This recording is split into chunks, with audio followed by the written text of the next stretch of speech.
Bowen. Jonathan is a colleague of Jifeng in Oxford University. So I think I will have your slides out. You prefer the PPT, right? This one, okay. And from the title of that, I think Jonathan will share us about some experience he shared with Jifeng in Oxford. So let's welcome Jonathan for his talk. Thank you.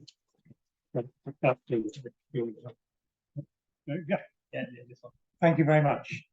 Well, it's a pleasure to be here. It's a pleasure to see Jifeng again after 10 years since the last event.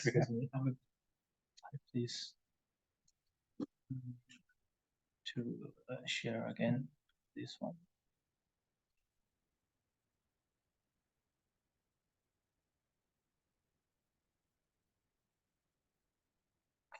Okay, well, I'm hoping that those online can also now see the slides. There are people in Europe who have had to get up very early in the morning for this talk. Thank you very much to those in Europe. And there are a few people in the US who have had to stay up very late for this talk. So thank you to them too. And I'm very glad I didn't have to give this talk from Europe because I can get up in a nice leisurely way today and enjoy the company of all of you and especially Jifeng. So as mentioned by Quinn, I was a colleague of Jifeng at Oxford. We had a little bit of discussion about how formal we should be. Is it Professor He? Is it Jifeng He? Is it He Jifeng? Is it Jifeng? Well, I'm an informal British type and it's Jifeng to me. So thank you, Jifeng, for all the years that we collaborated in Oxford. So this talk is very much just an appreciation. You can relax, there's no mathematics. We're going to have, I'm sure, a bit of mathematics later. And we're going to end also with another talk of tributes by Ernest Suffren, another Oxford colleague at the end, which again is an informal talk with some contributions by colleagues of Jifeng. So this is very much sort of looking at Jifeng's professional life or academic life, especially at Oxford, but also after Oxford. So I hope.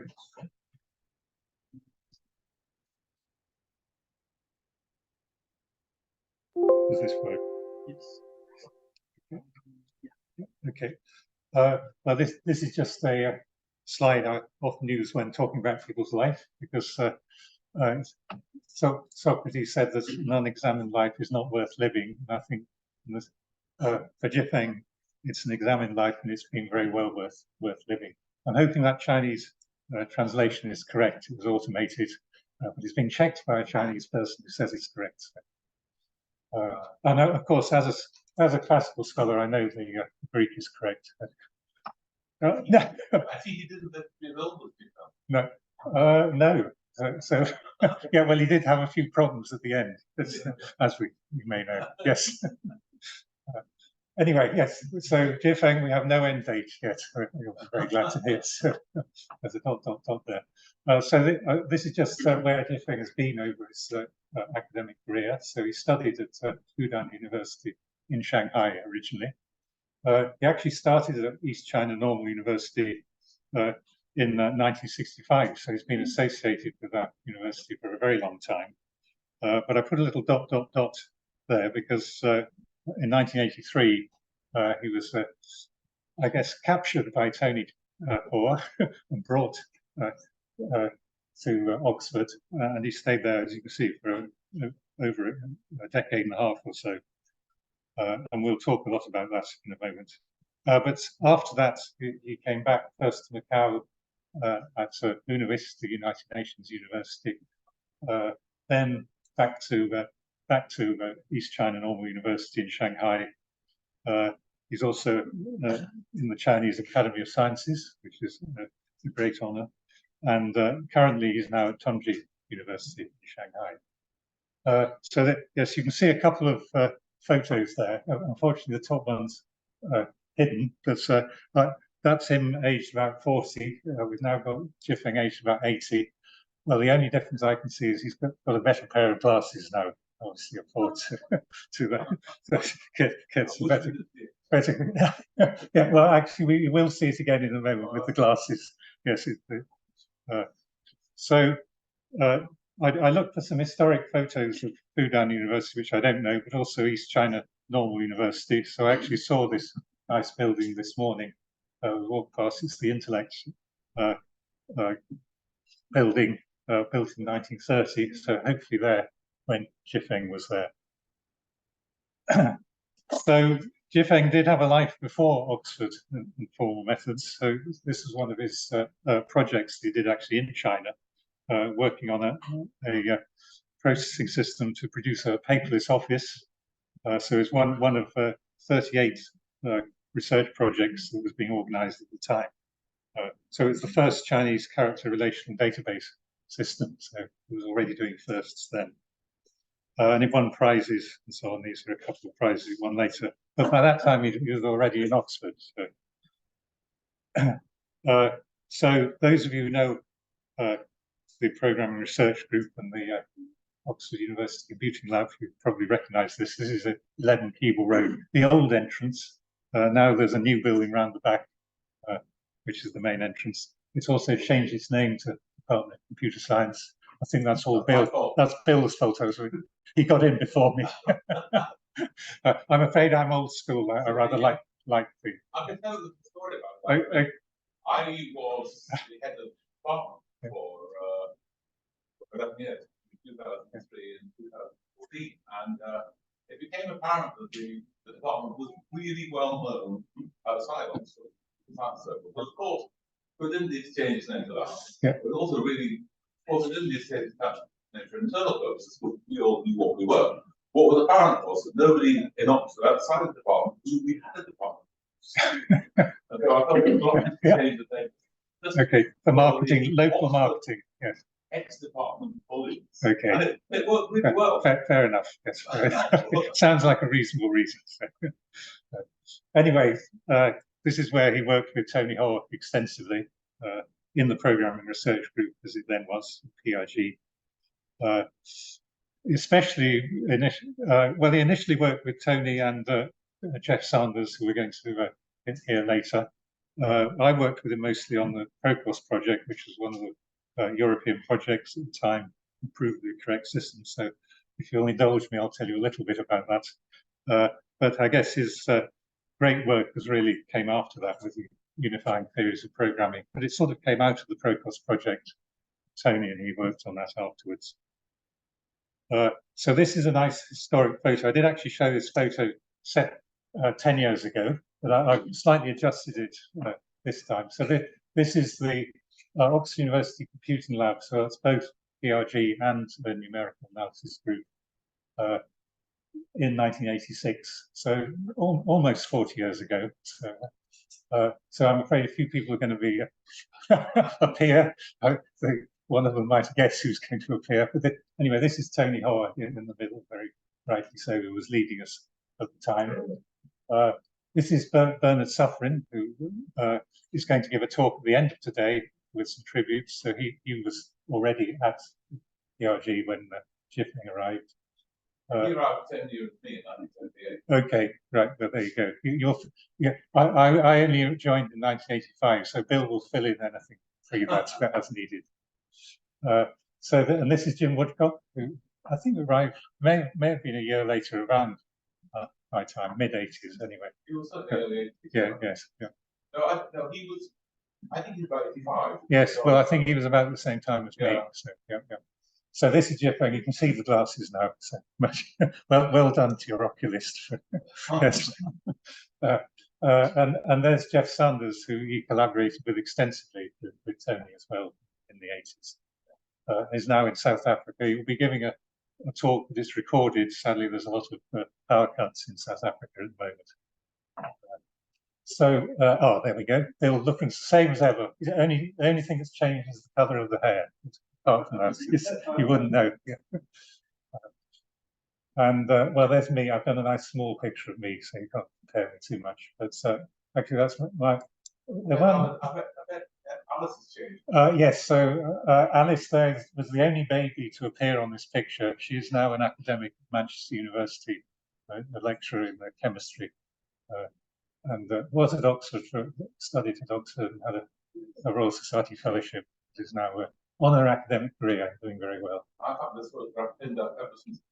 Yes, well, I keep it as well because it's a good. We didn't have many photos taken by. This is the only one I know, so I'm afraid we have to go back to this as a record of who was where. So, looking at Scopus.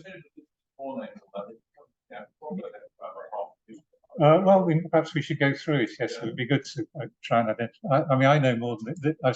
There's a very selective list for Jifeng here.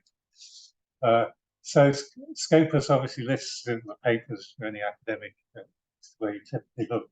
And actually, a lot of his highly cited papers are from the 80s with Tony Hoare and with Jeff Sanders. So these are the four from the 80s.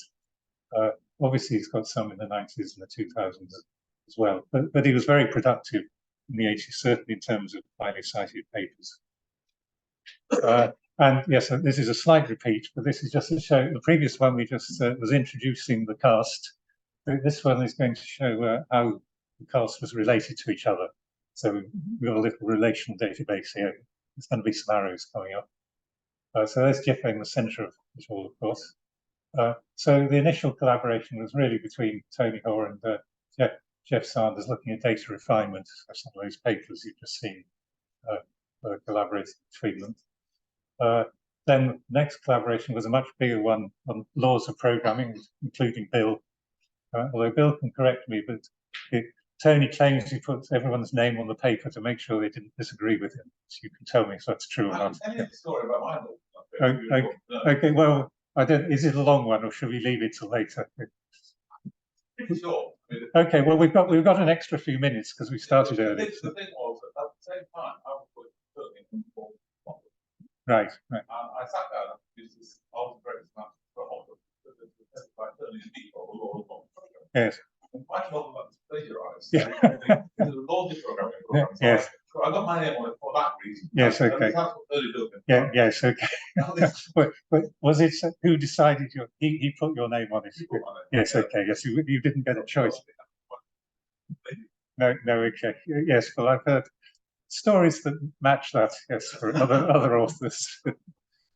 Anyway, you can see a lot of people had their names on that. So we've also got Yves Sorensen, who sadly died quite early. But he was involved as well. And they're all reading that. Carol Morgan as well, who we'll hear a little bit from in Bernard's talk at the end. And then later, I guess this is by the time we get to the Procos project, we were looking at compiling specifications. So Tony came up with the idea of relational specifications for compiling, and we sort of took that on board in the Procos project with Jifeng, and because it's all relational, we work well with logic programming and so on. So, but the greatest thing about that paper for me was there got me so many of my friends as co-authors that I didn't have my own groups. So the laws of yes, yes, no, it's a good. Well, it's obviously highly cited. Yes, it's the approach of physicists to put tons of people on and get lots of citations. Right. Yes, but not quite the level of physicists yet. No. We should have put the entire programming research group on. Yeah. Right. Yes. Yeah. And anyway, we also then went on to look at hardware compilation, compiling directly from high-level language into hardware circuits with Ian Page there. Yeah. And he went back to do that. Yeah, well, he went into industry and sort of so on. So. He went into industry and then he's come back. He's going to go back into this again. Yes. No, I see him every so often in the streets of Oxford, wandering around. But, yeah. So move on to the Procos project, which was where I was mainly involved with Jifeng. So I guess this was our first paper together early on in the project with Tony and also Paritosh Pandya, who I certainly helped reviewing for this. I don't know if he's online, but hello, Paritosh, if you are online. So he was a visitor from India, now back at the Tata Institute in India. So this was one of those big European conferences with tons of presentations, all about tons of different things. And this is what the sort of thing we did on European projects. You can go around enjoying yourself in nice places in Europe. So one of I don't actually remember a partner in Athens. I think we went to a conference in Athens. That's why we ended up there. I'm afraid I'm wearing ridiculously short shorts there, but Jifeng's very sensibly got long trousers on there. So, but this was starting to look at real time. We sort of developed the compiling specification in lots of different ways by adding features and so on. And then I mentioned the hardware compilation. So this was actually quite a highly cited conference paper. Annoyingly, we never made it into a journal paper. So this one does get cited quite a lot, not quite in the top 10. And then Jifeng produced a book. So it is his first book, Probably Correct Systems. He let me write one chapter on sort of using Prolog and so on. And he just very kindly signed this. I never got it signed before. So this is a good opportunity to get books signed. It's nice to have that book as a record of things that Jifeng did on the Procos project. Well, the Procos project sort of went on to be a working group, as it was called. They didn't pay anyone for working, but they did pay for meetings. So then it sort of expanded. We got lots of people involved who would have their own funding for research, who would come and have meetings. So this was actually the last meeting of the working group at Reading. By that time, I'd moved to the University of Reading. So just to pick a few people out, well, that's Anders Rahn, who again sadly died, who was from Denmark. There's Tony and me, and Ansrude Oldrock, who will be giving a talk tomorrow. He's also having his, I think he's 70, I think, yes. So he's having a Festschrift in Germany as we speak, yesterday and today, and he's going to be online tomorrow. And there's Jifeng, of course, very smart. And there's Chuen. I did confirm that Chuen, who's going to be here tomorrow, sadly can't be here today for Macau because he's teaching. And one of his colleagues, again, sadly died. It's very sad. People are disappearing. I'm very glad to see Jifeng is looking so pale and hearty. So this is really Jifeng's magnum opus. So after the Procos project, we looked at lots of different sorts of semantics. And Tony and Jifeng sort of went off and produced this wonderful book, which has now spawned, subfield of formal methods and so on. There's been conference series and so on. Fortunately, this book now is freely available online. So if you want this book, you can just go to that website and access it. And my copy of it cannibalized. Oh, was it? Oh, right. And it never. Yes, it never recovered. Well, take it to the Bodleian archive and ask them to sort it out. But this is rather a nice. This is what Tony wrote to when he was giving a reference for Jifeng quite a few years afterwards, I think. And this is sort of how I remember it. That Jifeng is brilliant at the maths. So Tony can come up with a few ideas and wave the hands a bit, but then you need someone like Jifeng who go away and actually do, come up with the mathematics, do the proofs. More often than not, even though Tony.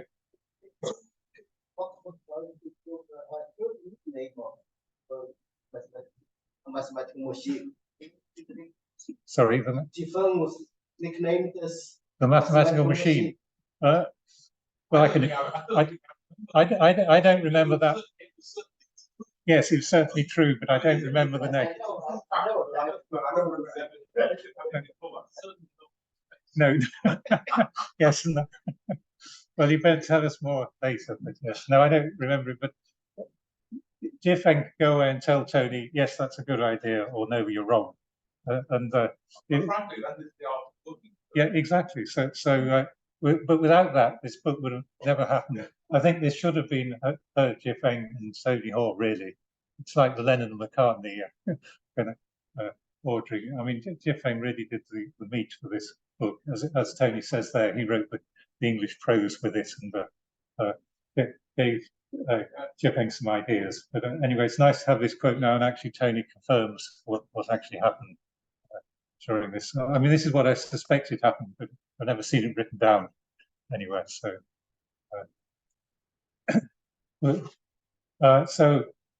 that was towards the end of Jifeng at Oxford.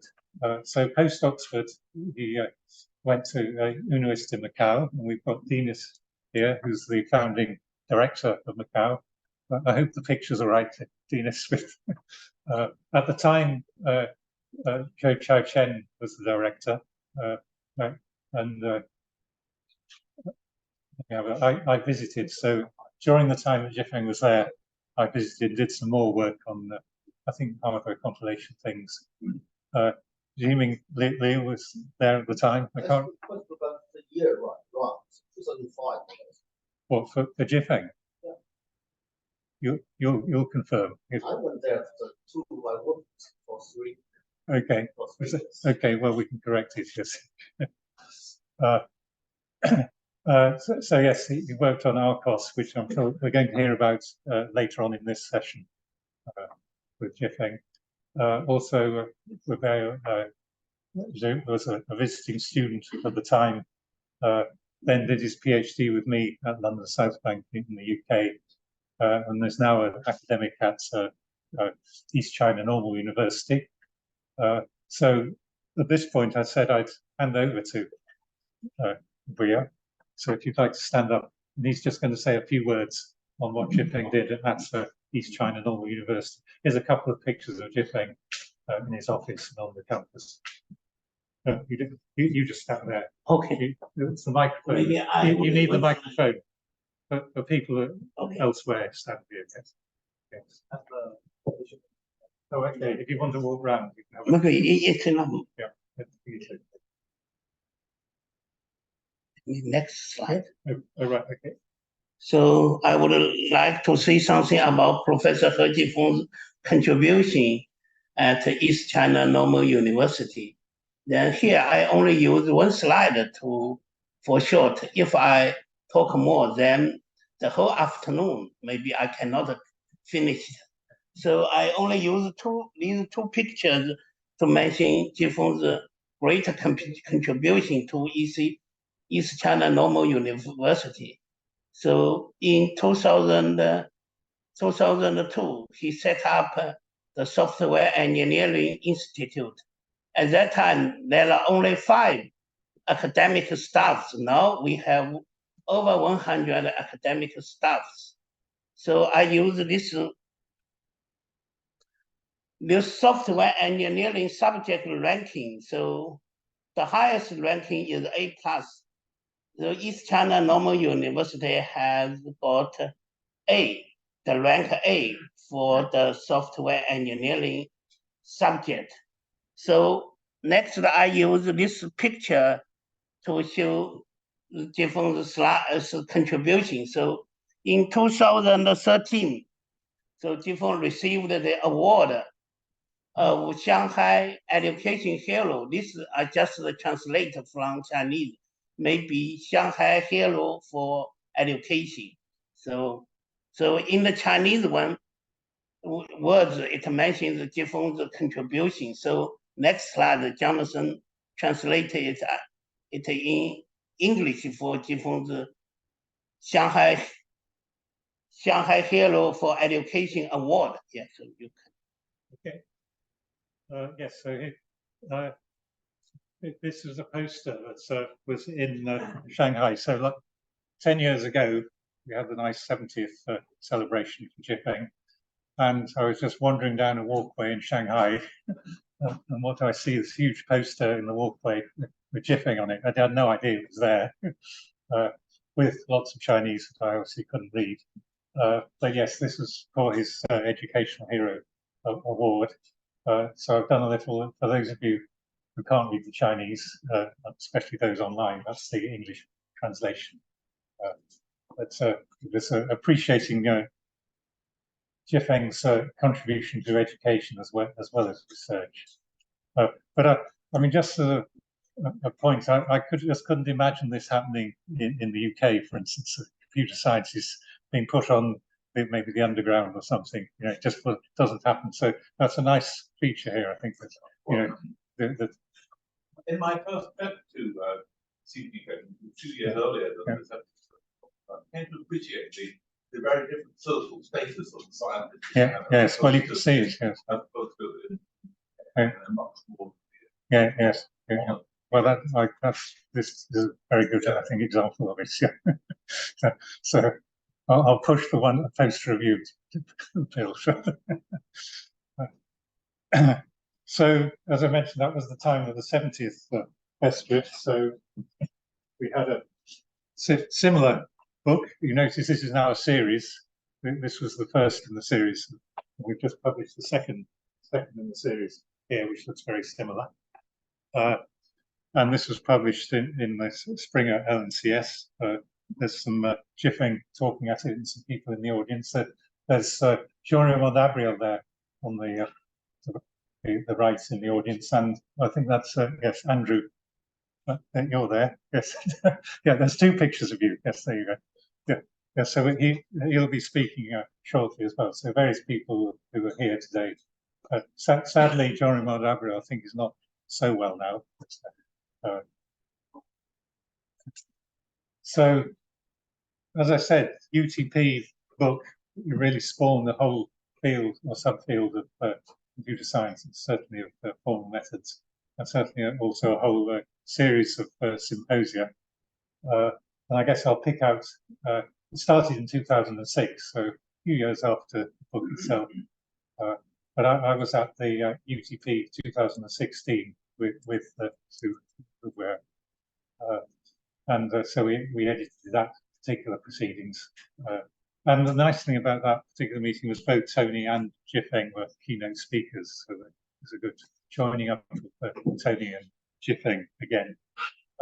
And I don't think, I haven't really looked at these pictures. I like taking a lot of pictures, and so I don't think even Jifeng hasn't seen, I haven't looked at these, but I dug out my 2016 album of digital photographs and found I've taken quite a lot at that conference. So here's Jifeng and Tony giving their keynotes. And here they are. There's some very nice pictures, I think, of Jifeng and Tony together, smiling. You can see it's Iceland because they were getting wrapped up, even though it was not in the winter or anything. It's still fairly cold up there. That's Jifeng and Tony in the audience. Again, talking at one of the dinners, the lunches. And I think that's the main dinner there on the right. And I said to Andrew that he'd feature again. So I'm afraid I jested that you'll be doing the dinner speech again tonight, I assume. So I can let you have all these slides, Jifeng, afterwards. And then we had another meeting of Jifeng and Tony, actually in London. So we're celebrating 20 years of UTP in 2018. Also, I'm chair of the formal aspects of computing science BCS specialist group. So that was celebrating its 40th anniversary. And we have a formal aspects of computing journal that was celebrating its 30th anniversary. So it's quite a nice sort of amalgamation of celebrations all together. And Jifeng gave the main talk, Tony giving some commentary and so on. So of course now we've just heard Jifeng is getting into artificial intelligence. So he set up a research institute. That's the website to go to if you want to get a free copy of the proceedings now. Literally it was available from yesterday. So if you go to that site, and at the bottom of the page there is a link to the proceedings, and you can click on that and you'll get a free PDF for the next 4 weeks or so. So do all go and take your copy whilst it's available free. And Jifeng's also received quite a lot of honours. This is just listing a few, including, well, he's in the Chinese Academy of Sciences, of course. He has an honorary doctorate from University of York, which I'm sure is Jim Woodcock's doing. Bill confirms. And we have the 70th celebration. He's also got the French National Farm Education Night Medal. And now we're having another celebration for the 80th. I'm looking forward to the 90th, of course, but I'm told we might have an 85th. So we'll have to see how we get on. So yes, here's just a few of the honours of certificates and so on. This is the ceremony, which was actually in Beijing for the University of York. And this is the Palme d'Or,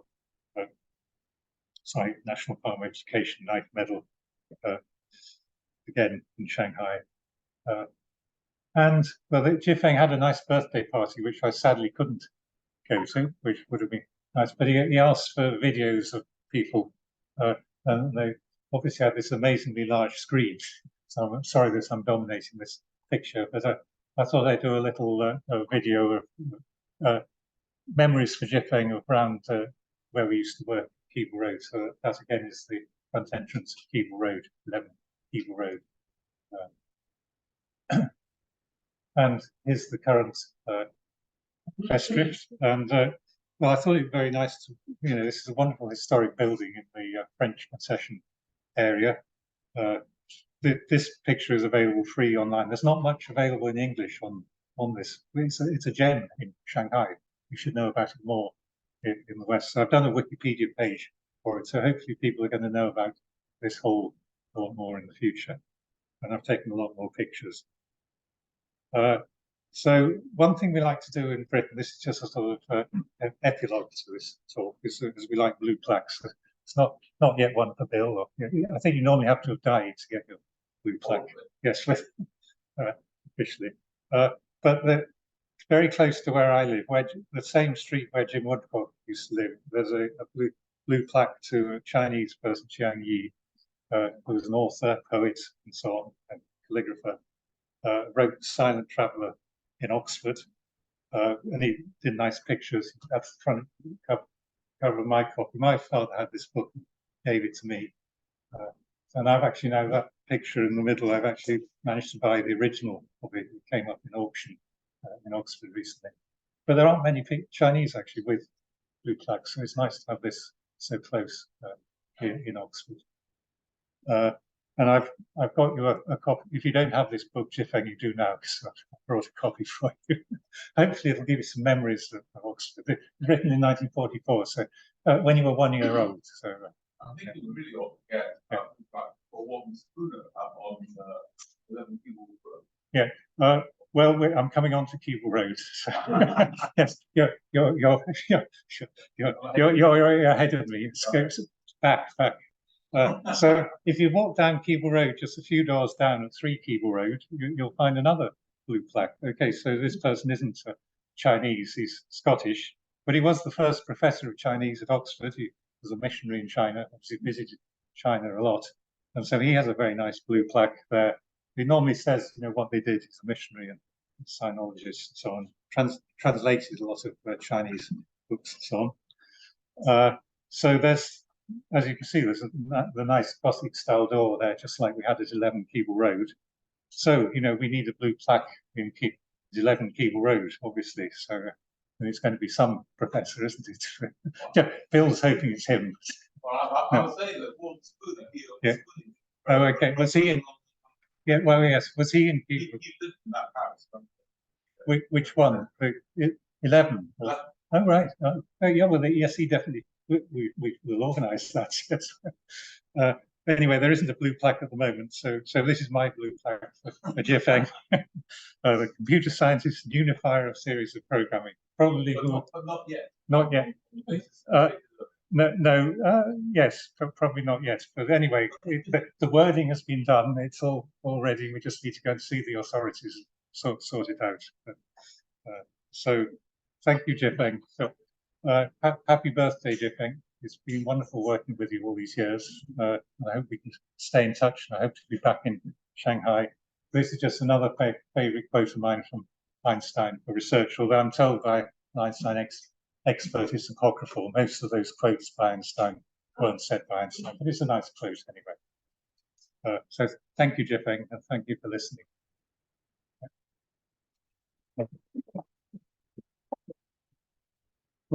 One thing.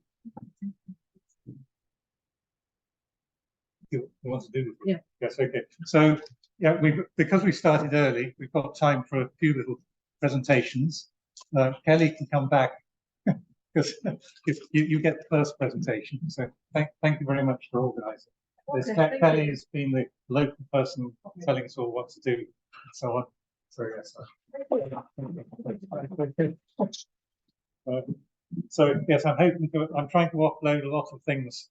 I have far too much luggage coming here, so I'm giving away everything, everything I can. So I've got 2 books for Jifeng. We know he's a wonderful scientist. So this is the book on the 43 best scientists ever. Doesn't include Alan Turing. AI. That's and this is that book, The Silent Travel. You know this book? That book, I hope you can't see it. So I hope you enjoy it. It's nice to change what lots of the time.